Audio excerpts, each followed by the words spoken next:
First of all, thank you all for spending some time today with us for today's presentation on Going Beyond the Label. We have a terrific group of presenters today here representing One World Think, Label Insight, and also Tyson Foods. Really interesting, really new way to really explain the SmartLabel experience and how it generates value for your brands. So once again, I do want to thank our presenters as well. So thank you all for being such leaders in this space and on the SmartLabel initiative. And kind of with that, I'm really just going to get things underway. You will know, or you may have heard when you were signed in, we are recording this, so you will be able to play this back later. But without any further ado, first of all, we do ask that you keep your line muted, especially while our presenters are speaking. We would just really appreciate that. Certainly we want to make sure that we can get the information to you as quickly and as efficiently as possible, and part of that will come with just keeping your lines muted during the presentation. But please feel free to submit any questions to me in the chat, certainly, and I can help read them out later on. You'll find me, I'm managing the SmartLabel brand office participants, so please feel free to shoot any messages my way, and I'll be happy to jot them down and make sure that we can talk about them later on in the call. So without really much else, what is SmartLabel? It's a modern-day digital label created by the manufacturing retail community to meet the ever-changing needs of consumers. SmartLabel is designed to be, certainly something that you can really do endless iterations of that. It doesn't come with the same cost as printing new physical labels, changing what you put on the physical pack, but it still allows you and your business to respond rapidly and provide consumers with deeper, more enhanced information than they might be otherwise expecting on pack. So as mentioned, it really does extend beyond a product label, hence perhaps the name Going Beyond the Label. But really we speak, SmartLabel is built around the core building blocks consumers are used to already seeing on pack, so things like nutrition information, ingredients. But because of the digital format, it really allows implementers to drill down and get into the kind of these next level details that consumers find very salient, or I should say maybe a portion of consumers find very salient, but all the same, certainly a rising number of consumers are expecting access to greater amounts of information about the product that they consume.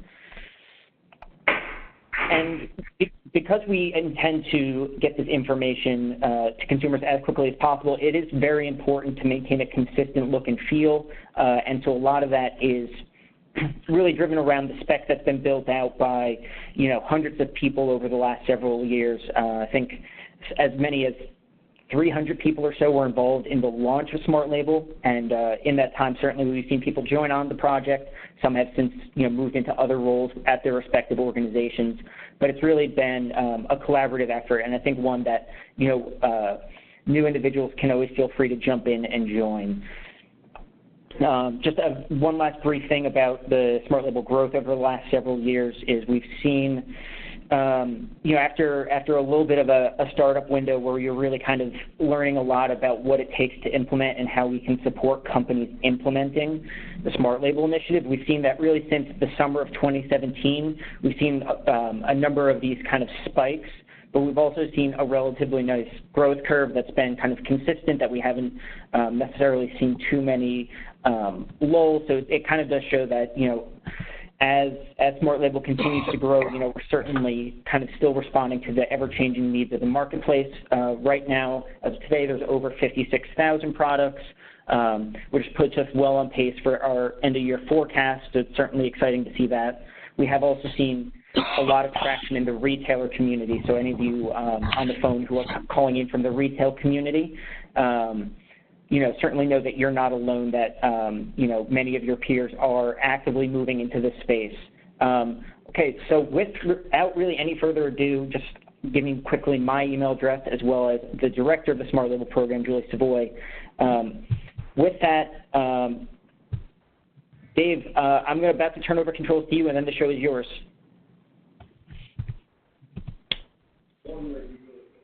Thanks, Matthew.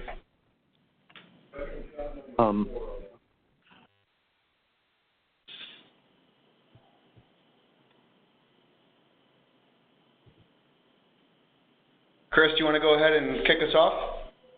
I do. I don't think, at least from my computer, I see the first slide. Does anyone else see it? Yeah, I don't see the slide, Dave. Sorry, guys. How about now? All right. Perfect. Okay. This is Chris Lamont from One World Sync. Thank you, GMA, for allowing us this time to talk about the Label Sync solution of Label Insight and One World Sync, and Tyson, a key manufacturer globally who has chosen to use the Label Sync solution, and Evan Fernando, who has some very interesting things to say about Tyson's transparency initiatives and how they've set up their systems in order to optimize the SmartLabel initiative for them. Our agenda today, it's really just three parts. First, Dave is going to talk about the state of transparency in this country and some very interesting research that Label Insight has done in this manner. Evan Fernando of Tyson will talk about Tyson and his view of transparency.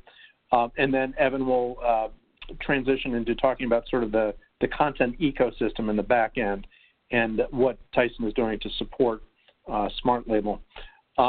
Then we'll transition more to me on number 3, and we'll go over a bit of, what is the SmartLabel solution or the Label Sync solution and some key aspects of the solution and why we have a very good solution in that regard, and indeed how GS1 standards are critical in order to enable SmartLabel. And with that, I'm going to hand it over to Dave Byman of Label Insight. Thanks, Chris, and thank you everyone for joining the webinar today. My name is Dave Byman. I'm the Vice President of Sales and Business Development for Label Insight. As Chris shared, Label Insight recently conducted some research with consumers in partnership with the Food Marketing Institute on the topic of transparency and the way in which consumers find that their purchase behavior and their perception of brands is influenced by the extent to which brands and retailers offer transparency. We conducted surveys with thousands of a cross-section of consumers on this topic. And a couple of key things to point out that we want to share with you this afternoon. I think all of us on this call probably know, not just because we work in this industry, but because we're all consumers ourselves who care about these same things when we think about the products that we use and consume and the brands that we interact with, is that the vast majority of consumers, 91%, value in-depth product information beyond the label. Another key detail that stands out from the research is that the way that we want to access that information is digitally. And I think, as Matthew touched upon at the start of this webinar, SmartLabel is a digital standard designed to be a digital extension of the physical label to provide quick and easy access to consumers beyond the label. It's optimized for a mobile experience so that when consumers are doing their research before they head into a store or in the aisle, they're able to access the information that they're looking for based on a very broad and varied set of personalized needs that consumers have, and that continues to increase over time. I think the stat that really stands out here, and probably the most important to note, is that consumers are responding to, I don't want to call this a trend, I'd say to this mainstay in our industry of this mandate for transparency with their wallets. 81% of consumers indicate that they are willing to switch to a brand that provides more in-depth information than a brand to which they were previously loyal.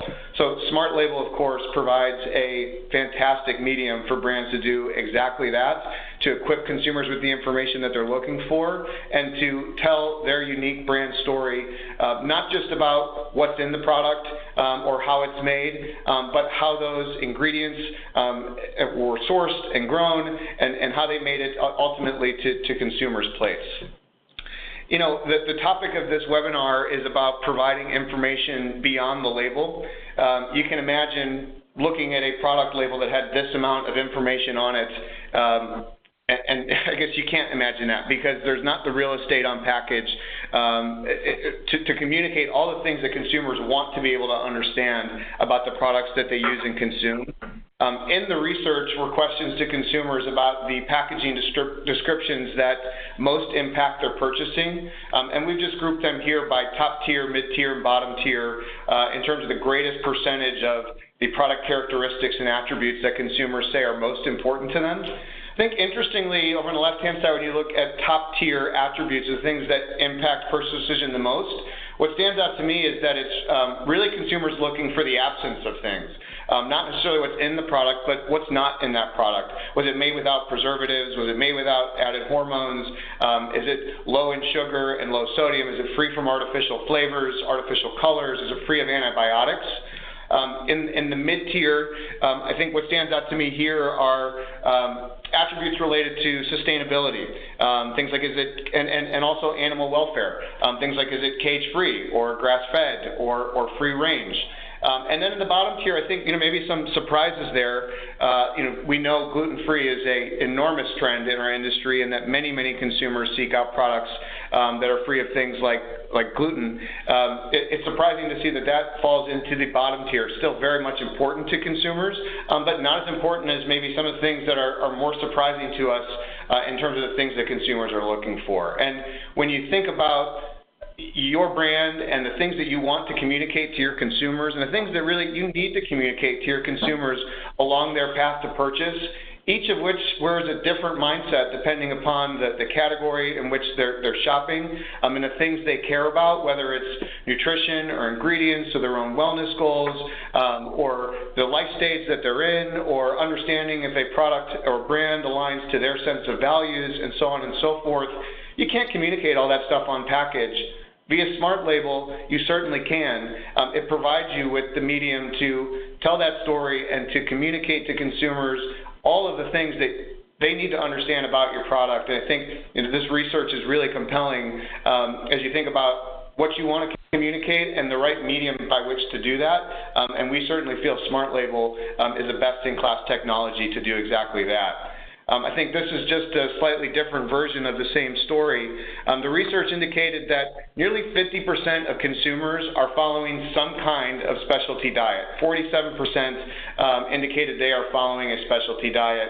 And when you look at the top mentions, really what's surprising to me here is that it is such a broad mix, and even a low percentage across the thousands of consumers for one diet. The one that stood out the most was low carb.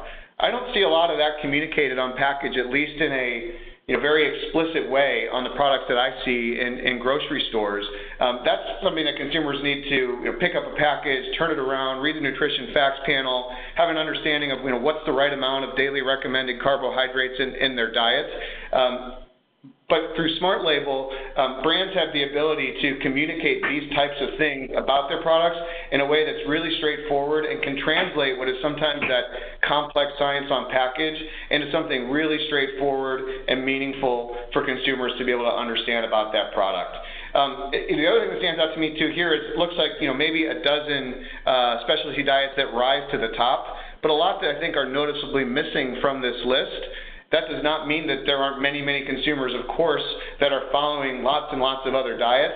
Again, I think just speaks to what we touched upon in the last slide is there is really an endless tale of attribution that consumers want to understand about the products that they use and consume. You can't communicate all those things effectively on the label. You can communicate that effectively through a technology like SmartLabel. When you think about the demographics of transparency, one thing that stood out from the research, I think intuitively many of us might assume that it's the millennials and Gen Z that really care the most about transparency. But really what the research showed was that there were really minimal differences across generations. When it came to how the level of importance that consumers place on transparency, in fact, it was boomers that indicated that they value it more at 73% than Gen X and millennials.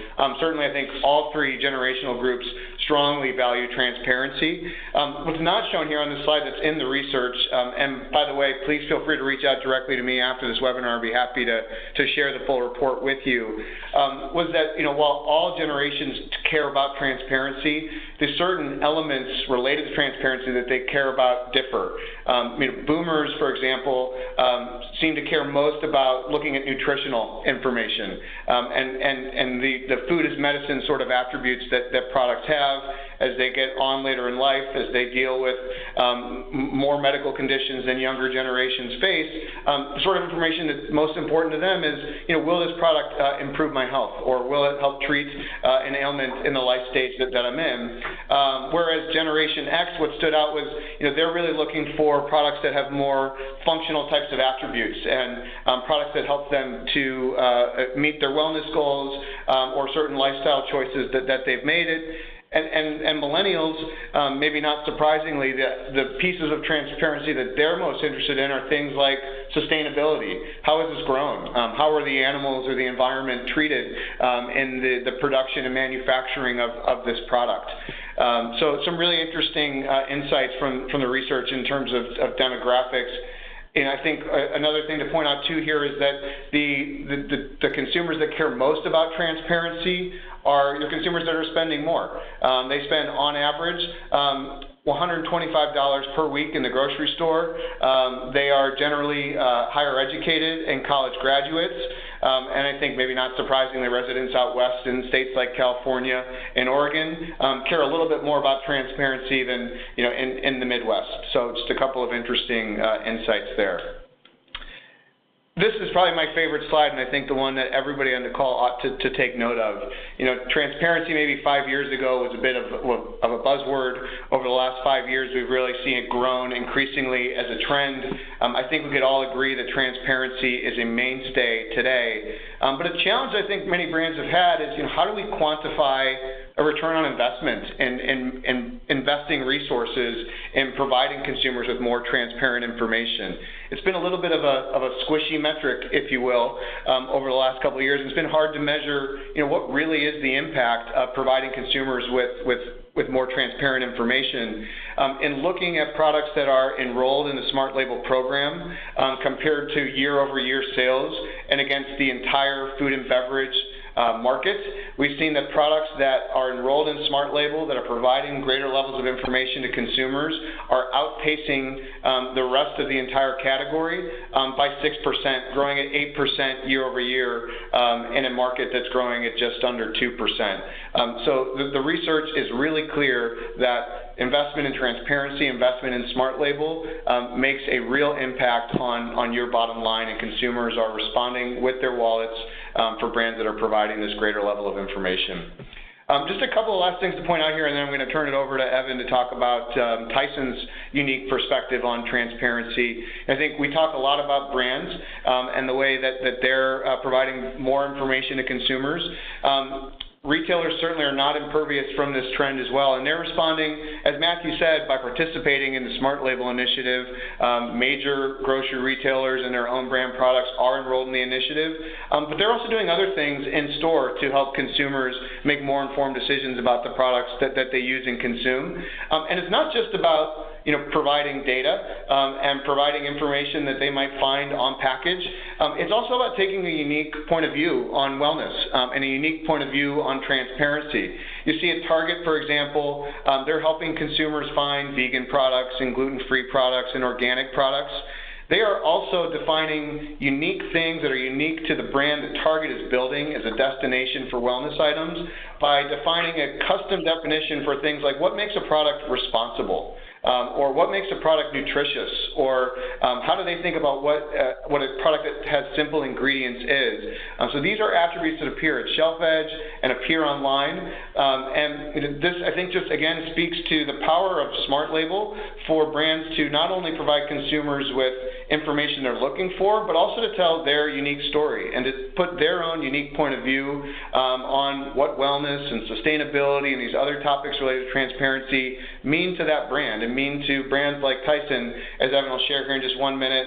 And this is just one other example of a much smaller retailer, but certainly a very innovative and leading one, who's doing something very similar to Target in helping their consumers find things like non-GMO and no added sugar products, but also, again, wholly unique characteristics that have been defined by a retailer like Raley's of things like minimally processed or nutrient dense, and again, translating that complex science on package into something really easy and meaningful for consumers to understand and help them make more informed decisions. So with that, I'm going to turn it over to Evan Fernando at Tyson. Thank you, Dave. Hi, this is Evan Fernando from Tyson Foods. I lead our SmartLabel initiative, and I've been on this journey with SmartLabel with Tyson Foods since its infancy back in late 2014, and I've been on the core team and really have embraced this program and for Tyson Foods as well. So what I'm here to talk about today is to provide consumers access to more information and how we build the trust, right? And secondly, discussing about our ecosystem. And really, in discussing about the building trust, I'm very fond of this phrase and I'll paraphrase what KPMG came out, and they said, grandmothers bought on availability, mothers bought on brands, and daughters will buy on attributes. And as you can see, in this ecosystem, in this journey that we are on for SmartLabel, and brands that are purchasing on products, how do consumers, build trust and earn trust? And the only way we as brands can earn trust is to share more information about the product. And so this whole this KPMG that came up with this phrase, grandmothers bought on availability, right? So back when our grandmothers were buying the products, brands were just another company that was out in the grocery aisles, and they were just buying on availability. And then the strength of brand and all the proliferation of all the different brands that were coming out and all the advertising, and so mothers were buying on brands. And then you have in this environment today, where the daughters are coming out and they're buying on attributes. So, people are no longer looking at the brands any longer. They're looking at attributes. And as Dave alluded earlier, for, all the different diets, all the different attributes from, non-GMO, gluten-free, all this comes together as consumers looking at those individual attributes and reading off the nutritional panel and trying to understand, what is in my food that I'm consuming or what is in the product that I'm purchasing. So, as a company, Tyson Foods, is very transparent and want to make sure that we go beyond just a label. So I think about this as, as Tyson Foods, when you're buying chicken nuggets, if you think about the generation that bought on brands and the generation that, that grew up on, say, chicken nuggets, for example, the Tyson chicken nuggets, today, that generation has grown up and they having their own families, and they're looking at, at companies. They're looking at companies, okay, I love the Tyson brand. I love the product. It's a very good product, high quality. But I want to know what Tyson does beyond just those, being a solid company, a great product. I want to know what else does Tyson do in the community. And so that's where transparency comes on, beyond just what's on the label, right? And so on SmartLabel, as you get to the fifth tab, there's a section called Company/Brand. And within that, you'll see about Tyson Foods. And that's where, when you click on that site, it'll take you to the Tyson Foods sustainability story. And this is where Tyson talks about, all the different things that we are doing, in the community, for the environment, animal welfare. And so we are very strong in our perspective on transparency, and we want to make sure that we give all this information, that all the good that we are doing and how do we feed the rest of the world, it all comes together, from being able to be transparent with the consumer.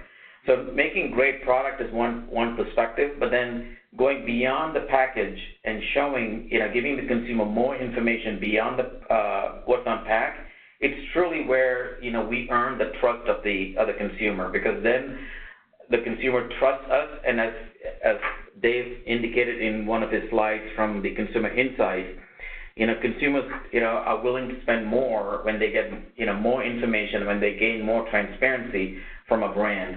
And so, as that, plays out for us, we want to go beyond just the label. And what does Tyson do for the community? What does Tyson do for animal welfare? And so we are very, the 5 pillars that we have under sustainability is animal welfare. We talk about, how do we take care of our animals? How do we take care of the environment? And how do we take care of food safety? That's our number 1 priority. And for people that work in our environment, how do we take care of them? How do we, retain them? And then in the communities that we serve, how do we feed the hungry? And how do we, participate in all the local events? And so all this, comes together, and this is how we build trust and go beyond trust. And so as we talk about this and bring this together, it's so important that we share, this whole system that we bring about, in making sure that we can share this good information with our consumers, right? And so this is a view of the Tyson's ecosystem. And what this really shows is, how all of our different systems, all the different standalone systems are supporting in bringing together content. So when we look at the ecosystem, it really shows you all the systems that support the specs, the product information, the packaging, and all the different systems. And then we also have external agencies that support us in terms of developing images, in terms of developing content, for retail, for food service. And then we also have, we also stood up a DAM, a digital asset management system, and that all feeds into our PIM, which is SaltSci PIM. And then this information, all that comes together, and then we syndicate it out to One World Sync, and which is our data pool. And what we did is when we looked at this whole ecosystem and we wanted to play in SmartLabel and wanted to make sure that we can be very productive and making sure that the information that we have is a single source of the truth, and that the same GDSN, GS1 data that's going through our pipes and going through to, that we're syndicating to our trading partners, that we can leverage this. So when we were looking at this, holistically, we said, why can we, why not leverage the existing database of information that we're syndicating to our customers? And as we're looking at this, we found that, wow, we can definitely be, play in the SmartLabel arena, and SmartLabel can be a beneficiary of the same information that we are syndicating out to our trading partners. So this, a win-win-win solution that we've partnered with One World Sync and Label Insight, which is the Label Sync solution, really helped us in our journey here to get to where we are. So as you can see in this ecosystem, instead of having multiple different databases and having multiple resources trying to manage this, we're able to manage this and leverage the existing infrastructure and being able to then leverage our partners, Label Sync, which is One World Sync, and Label Insight, in really coming together with a solid solution, for SmartLabel. So we are leveraging existing content, leveraging existing data, and SmartLabel becomes a beneficiary of all this good information. So, with that, I'm going to hand off to Chris. Thank you, Evan, and thank you, Dave. Now we're going to switch to sort of the Label Sync solution. And in case you didn't know, when we first had the SmartLabel initiative, Label Insight had its own solution, and then One World Sync had its own solution. And what we think we've done is provide the best of both worlds, the unique capabilities of both organizations to indeed come together for a best-in-class solution. And we'll talk about what those attributes of the best-in-class solution are. For our points here on this webinar, we think first and foremost, by using the Label Sync solution, you as a company, depending where you are at, can quickly and easily meet the mandated requirements.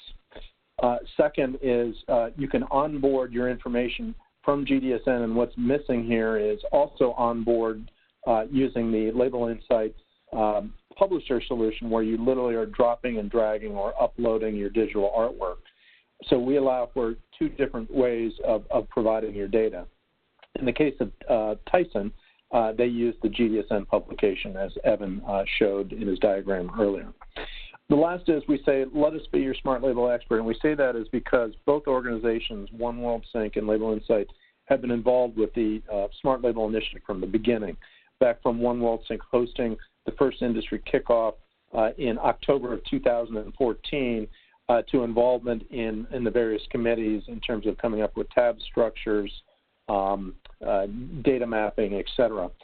We know SmartLabel, we know how to implement it, and we know what things render and what tweaks you need to make. So again, we look at ourselves as sort of the experts in implementing SmartLabel.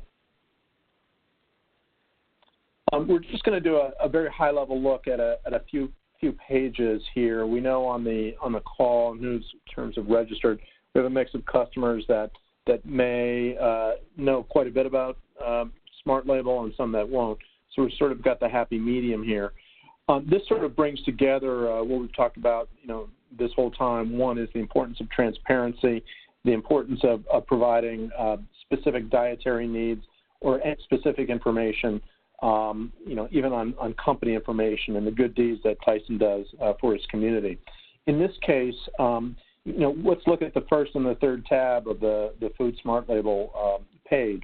The first tab is nutrition. You may not be able to see that, and then the third tab is allergens. Certainly, consumers are interested in understanding, a whole broad variety of spectrum of information. Essentially, the data in the nutrition fact panel comes up on the first tab, and then any allergen statements for that product come on the third tab. The second is also very interesting, and perhaps the most viewed tab. We'd have to look at the latest data from GMA, and maybe Matt can comment at the end. But quite frankly, what's interesting about SmartLabel is the ability to have the ingredients of the product. In this case, it's Golden Island beef jerky of Tyson, deconstructed, and the ability for the user or the consumer to press on the ingredient and see the ingredient definitions. We talk about the best practices of both companies. In terms of Label Insight, they have possibly one of the most extensive ingredient databases that exists, as well as ingredient definitions. They work with manufacturers such as Tyson and others to modify some of those definitions based on maybe more consumer-friendly language or how the manufacturer wants to describe them in this particular application. But we have a fairly robust turnkey solution here to parse out those ingredients and provide those definitions. One thing about Tyson is I believe, Evan, correct me if I'm wrong, I think this is one of 450 pages that I think Tyson has live on the internet. Off-package claims and product instructions. Now, this is tab 4. Again, what Evan went through before was actually tab 5 information about sustainability efforts of the company in general. This is more additional information that the brand may want to provide on the SmartLabel page. Again, we have a number of different ways for the manufacturer to get the data to us in order to display. One is directly off the package flat or the digital artwork, and the other is providing the data through GDSN. And that's important is because from the beginning of the GMA SmartLabel initiative with FMI is how important it was to adhere to GS1 standard definitions and attributes. And indeed, quite a bit of work was performed in terms of making sure any possible data that is provided must be able to meet a definition by GS1, and indeed, in this case, can be carried through the GDSN infrastructure, of which One World Sync is a data pool. Both Label Insight and One World Sync have been heavily involved on these definitions and making sure that food, non-food items, which are typically health and beauty and household items, and pet items, and other categories to come, the definitions map. And they also provide mapping documents that clearly map them into the different tab structures. What's important here is that, and this is a good slide, is that GS1 and GDSN standards indeed handle all the attributes. And what some people on this call may not realize that GDSN in its 3,000 plus attributes, extensive list of attribute values and code lists, can handle pretty much any content that needs to be put online for product listings. We have a point of view that there's a top 10 or a big 10 set of attributes that characterize most product listing pages. And I encourage you to go on any of the sites, sorry if I miss any, Amazon, Walmart, Target, etc., and you will see these 10 attributes or these content areas as dominating 90 to 95% of the page. The first set of attributes are consumers searching for a product, and the second set of attributes, in this case the blue ones, are let's convert the consumer. All of these attributes can be handled through GS1 and GS1 standards. The number one and perhaps some of the most important attributes are the consumer needs to find the item. It's the name or the title of the product. The name of that attribute in GDSN is called Trade Item Product Description. Main image of a product. As you know or may know, that GDSN can handle URLs of all types of product images. Search keywords. Typically, these are hidden for the retailer. Of course, the G10.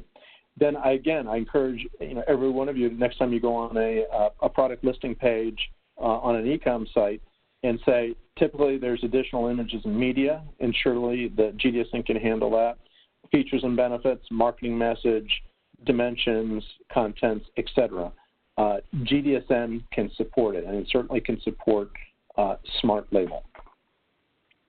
I think that's it for me, unless you had any wrap-up comments, Dave or Evan. And then we'll have Q&A.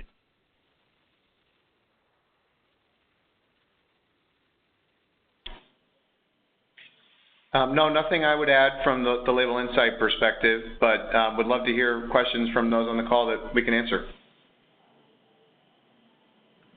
Hi, Matt, just chiming in for a second. I'm about to unmute some lines, so apologies if there's any background noise popping in for a second, but happy to transition this into a Q&A.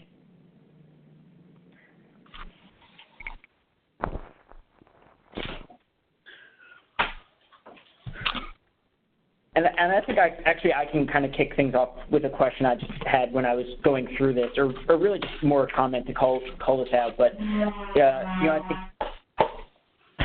I think you really drove home the point that this is not only a transparency project, but also has a lot of data work that goes into it. That there's really kind of many hats that are worn both in the service provider community as well as also in the participating brand community to really kind of make sure that companies are getting the most out of SmartLabel, that, to really tell the story of your product, tell the transparency story. There's just so much underlying data. Evan, I know you mentioned kind of all the data flows that really contribute to Tyson's being so successful with SmartLabel.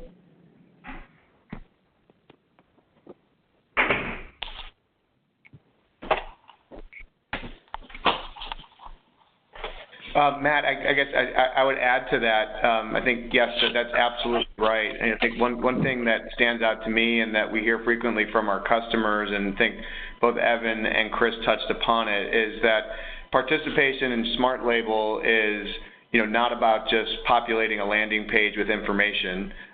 Certainly we know it's about populating a landing page with really rich and compelling information above and beyond the label. But I think for every brand that participates, it's also about finding additional use cases that invest of time and resources in managing your data, to not just equip consumers with better information, but to also improve the content that they're sharing with trading partners and retail customers, and how they leverage that content through integration onto their own brand.com sites, and other places where consumers are seeking out information, how they ingest that data back into internal systems to fuel their single source of truth, and continually add to this war chest of content that's becoming increasingly important, not just in how you share information with consumers, but how you do things like extract insights to drive better innovation into your organization through new product development and line extensions and category planning and things of that nature. So, it's really important that brands think about transparency and the participation in SmartLabel in a holistic way, and think through all of the benefits and additional uses of that investment of time in supporting this type of solution.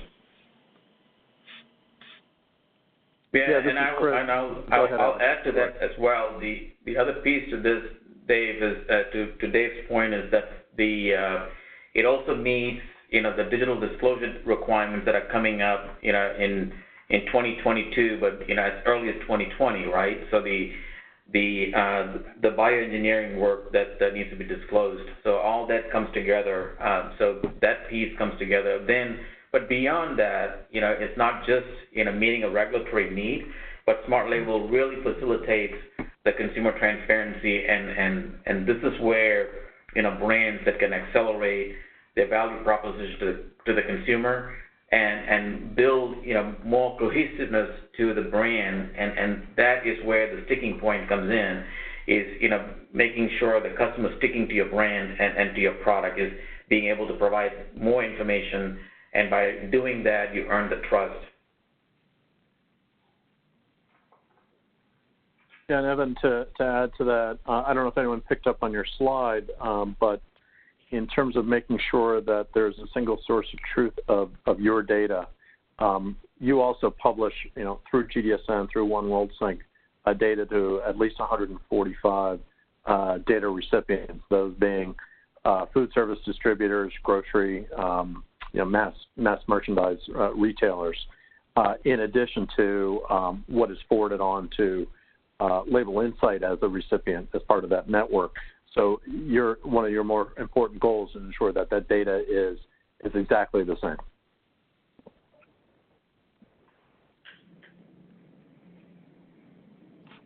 Actually, I have one question that came in from the chat. So, and this is with regards to both clean label and sustainability product attributes.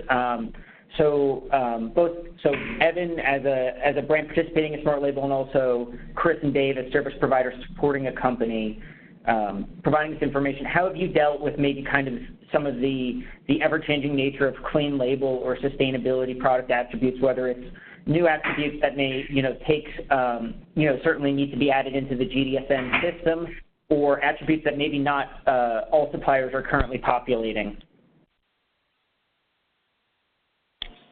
Sure, I'd love to take a crack at that. I think a couple of things I would say.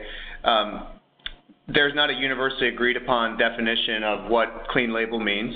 There's not a universal attribute for clean, and certainly sustainability extends into many different things. From the perspective of clean label, SmartLabel is a fantastic medium to help consumers understand what's in the products that they use and consume. I mean, we hear from both food and beverage and personal care manufacturers that they might have some ingredients in their product that look a little bit scary, that sound kind of scientific, or look like chemicals, that are in fact things that occur naturally in nature. And they're in that product for a very good reason. And certainly brands are making great strides in removing undesirable or artificial ingredients. But there are lots of ingredients in there that maybe aren't recognizable, that serve a really strong purpose in terms of preserving the shelf life of that product, or making it more nutritious or delicious, and so on and so forth. And what SmartLabel allows you to do is provide a plain language definition of that ingredient, and help consumers understand what it is and why it's in that product. I think the same thing goes for sustainability. You can't just put a claim on your box that says this product's sustainable. Consumers need to understand what that means, because that could extend to lots and lots of different things in terms of impact to the environment or ways in which water was conserved, and many other elements specific to sustainability. SmartLabel, as a digital extension of the physical label, gives brands the real estate and the technology and the easy access to consumers to tell that story. Yeah, and from a brand perspective, I'll say, speaking of clean label, we've moved beyond the fact that, our products, where we claim no antibiotics ever on our chicken products, we make that claim and we stay true to the claim, because it's not just a claim that we want to make, but it's really enforcing it all the way from our farms all the way through, ensuring that, we stay true to the claim and wanting to make sure that that claim stands out to the consumer and the consumer can trust in the brand. So that is a big claim, that bold statement that we make. And then, some of our products, contain like no nitrates, no nitrites. Those are all, making the product much more cleaner, much more healthier for the consumer. And as Dave alluded earlier in his presentation, consumers are looking for, all the various, diets and cleaner labels, if you will, no gluten-free and no nitrates and nitrites. All these fall in that perspective. And as brands, we want to be, responsible to our consumers, and, in making sure that we're, providing this, responsibly right, products, to our consumers. And, from a sustainability perspective, as I mentioned about, no antibiotics ever, we have got a duty to our animals to, making sure the animal welfare is, the animals are treated, very sustainably and treated well, and making sure that from that perspective, the product goes out, in a very sustainable way. And, the water conservation that we have got going, the greenhouse gas emission that we have, lowering the greenhouse gas emissions, and then feeding the hungry. We do a lot of good work in communities that we serve. In times of natural disasters, Tyson has teams of trucks that are out there, serving food and preparing food and serving food to the first responders and to the community in general. So these are ways, for us to, to really showcase, what we do, and really, not necessarily bragging, but really this is exactly what we do and in the communities that we serve, because that's what, we earn the trust and, from the consumers. Yeah, this is Chris. Answering the last part of the question about new definitions, new attributes, given trends in either diets or trends in information about products, we're very keen in terms of attributes that currently may not be in the GS1 standard. Like, for instance, when bioengineered came out, we did an extensive analysis and talked to a number of our customers on what does bioengineered mean versus GMO. And through our efforts, actually, a gentleman named Steve Roba, many of you may know him, we're getting that introduced into the community to make sure that definitions are adequately reflected in the GS1 sort of standards vocabulary. So the next question came in, a little bit of a pivot, but someone is interested to hear a little bit more about the logistics of, how does a company provide information to you as a service provider? Sure, I'd love to take a crack at that, Matthew. As Chris alluded to, the Label Sync solution supports two primary feeds of data. To begin with is the origination point for product content for SmartLabel. The way that Tyson is providing data to support its SmartLabel initiative is by publishing data directly from its One World Sync item master platform to the Label Sync global location number. So Tyson is leveraging its GDSN data as the foundation for SmartLabel content, and then that data gets entered into a workflow platform called Publisher that then allows for cross-functional collaboration around that content so that it can be enriched or topped off with additional off-package information that might not exist in the GDSN data set.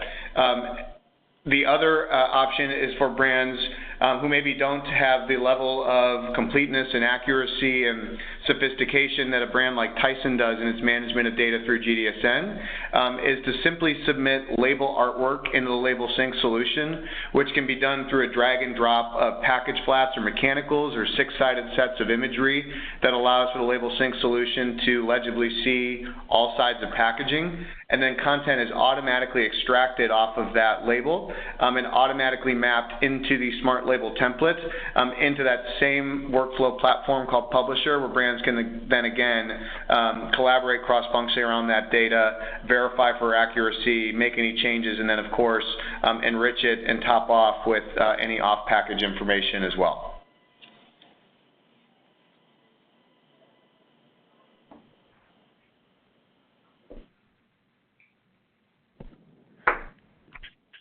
Terrific. Next question, and I can actually kind of take the first crack at this one, but question is there a suggested goal of how much data to be used on a SmartLabel page? So I can just say from the SmartLabel office, certainly as a minimum threshold, we found that consumers do expect to find at least the same information that they find on pack. Really, once you get beyond there, once you get beyond regulatory requirements, really it's ultimately how does the brand, envision telling their story to consumers. Certainly, there is probably a threshold for, I guess, maybe an information overload. I think given the amount of time we see consumers spending on SmartLabel pages, which, given that they're either doing it most likely in, when they're in a retail channel, or maybe if they're online and looking to fill their e-commerce basket, typically we've been seeing somewhere in that 45 seconds to 1 minute ballpark. It seems like consumers aren't necessarily being overloaded with information to the point of just kind of not knowing what to do with it. But Evan, Chris, Dave, do you have any other thoughts on this? Yeah, I'll take this too, Matt. Thank you. I think there is a minimum threshold, and really I think brands need to look at this beyond just looking at what do I minimally do to get in there. I think brands should be looking at is how can I give more information to my consumer, and what do I need to do to get that level of information? Because every information that we are providing, it's all information that you can find on a pack. And then what we talk about going beyond the label is talking about the higher level of information attribution, if you will, like the ingredient definitions. A lot of consumers look at ingredients, and sometimes the ingredients have a chemical name that you got to open up a dictionary to look at that, right? So now you've got this level of information that you can see the definition of the ingredients, and it makes it much easier. And you could not put that level of information on a pack. And with the Label Sync solution, that level of insight, that level of attribution and definition that Label Insight is able to provide, I think it's a valuable information.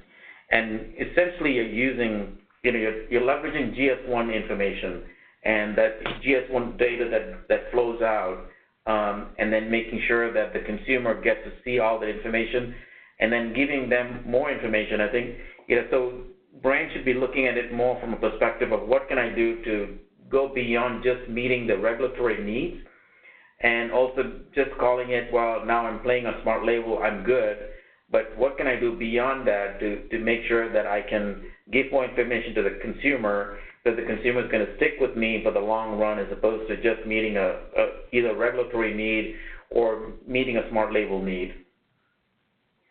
Thanks, Evan. I would add to that too. I imagine that question may have come from someone who is looking at SmartLabel and thinking, this looks like a Herculean task. What I would say to the brands, and by the way, you are not alone.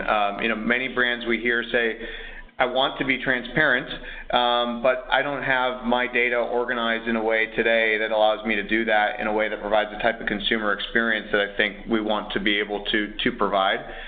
Whether your approach is through the data that you do have in GDSN or by simply providing the package flat, from the GDSN approach, what you do have is the ability to use the publisher platform to complete that set of information. It's also a journey too. So, you know, consumer brands have the ability to quickly stand up smart label pages using this turnkey solution, and over the fullness of time, add to it. As Matthew said, you know, at a minimum, you want to make sure that you've got the information that's available on package. But as Evan shared too, you know, if you're not providing value to consumers by going beyond the label, why would consumers go to your smart label page? You know, one thing that the Label Sync solution does for you is make available an ingredient glossary of hundreds of thousands of ingredient definitions. So just as a starting point, there's some great off-package information to leverage as a part of the solution. If you're a brand that's maybe looking at your current data set and saying, boy, we're just not in a place right now to support smart label, the package flat approach is a great way to support that, because that automates creation of content to support all required attributes. And in food and beverage, Matthew, keep me honest, I think now the number's up to 192 or probably more. Somewhere in the neighborhood of 80 to 90% of the voluntary attributes get automatically created through the Label Sync package flat digitization process. So it's a great starting point, and it's a great solution to, over the fullness of time, continue to add to it to keep providing more and more information to consumers.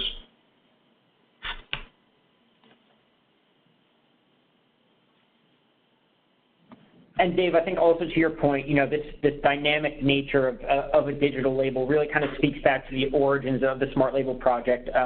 You know, I know Label Insight and Tyson and One World Think have definitely been contributing for quite some time to this project and its growth and its success. So I think, you know, really you all can speak very, very powerfully to just, you know, really that idea of the digital label continuing to evolve as the needs of the consumers change. You know, certainly that, you know, we can be pretty confident about what consumers are asking questions about today, a little bit less confident about 6 months from now, and then 12 months from now, you know, could be a whole new set of questions.